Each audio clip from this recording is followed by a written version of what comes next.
Hi again, Gregg, the News Tribune here in Minneapolis at the Viking ship. Man, this place was rocking today. What an atmosphere. And what we learned today? Well, when the Seahawks offense can get the ball on regular schedule, they work. 17 points in the first three drives. They had a 17-7 lead 3 minutes into the second quarter, and then they didn't score again.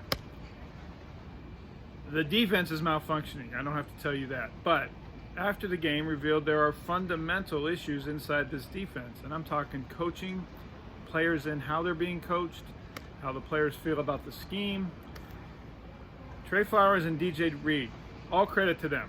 They were two veteran starters who stopped outside the locker room and talked while other veteran starters refused to talk to reporters and kept walking to the team bus.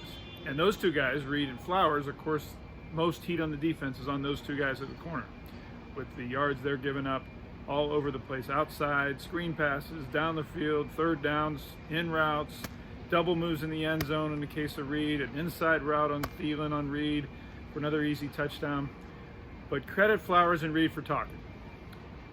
Flowers said, "Y'all want me to be like Sherman." It was a very telling comment to show that the ghost of Richard Sherman, he can't shake it. Flowers has it.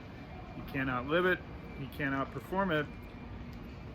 Pete Carroll after the game said he wanted his corners, especially late in the game, to be more aggressive on the ball, to get plays, make plays, to get the defense off the field when they absolutely had to try to keep the team in the game, and that they were too passive in allowing catches in front of them.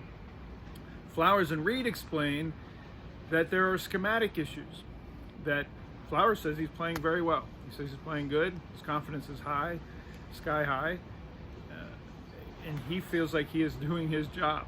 He said he just has a couple questions himself on what that job is supposed to be in the schemes.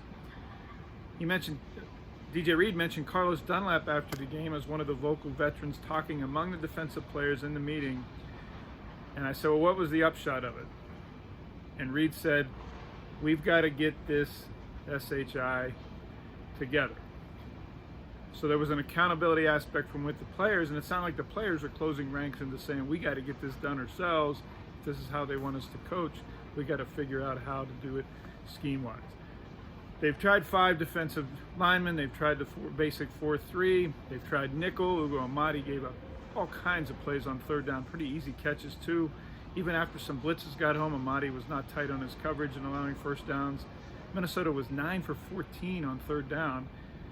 And then Amadi had the biggest penalty of the game. The Seahawks were finally getting off the field in the first half on a third down, and Amadi unnecessarily holds the slot receiver, Osborne, right off the line of scrimmage, mugs him with both hands. They're going to call that every time, 9 days a week. Drive continues. Instead of a punt, Seahawks offense was rolling at the time. Instead of a punt midway through the second quarter with the Seahawks leading 17-7 and getting the ball back, the Vikings went down the field and scored on one of the easy touchdowns against DJ Reed. In the first half, it becomes a 17-14 game instead of potentially 24-7 Seattle. The Seahawks didn't score over the final 41-12 of the game. Think about that. Last week, they only scored 6 points in the final 3 periods, third period, fourth period, and overtime. And today, they didn't score in the last 2 3/4 of the game. That, of course, is not going to help a defense that is as malfunctioning as Seattle's. But the Seahawks only had the ball again for the second straight game, one time in the third quarter. Because what this defense is playing so poorly now, the opening coin toss is important.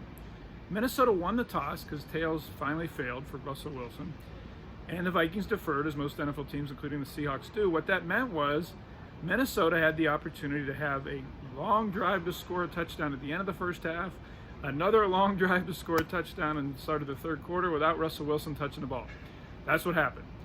From 4 minutes left in the second quarter to 6 minutes left in the third quarter, Russell Wilson and the offense had the ball for 16 seconds, a throwaway drive at the end of the first half. Minnesota went from down 17-7 to up 21-17 in that span, and that was it. The Seahawks didn't come back and lost the game. All kinds of issues going on inside the locker. I got the impression there was a lot more than just meetings going on after the game. But, Reed said, they decided no finger pointing. Blame ourselves, get your job done first, and move on. I guess the best thing about this is it's only week 3.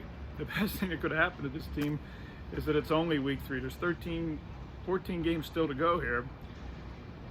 The Niners lost tonight at home on a last kick field goal by Green Bay, so they're 2-1, hosting Seattle 1-2 next week. The Rams beat the previous undefeated Super Bowl champion Buccaneers at home. They're 3-0.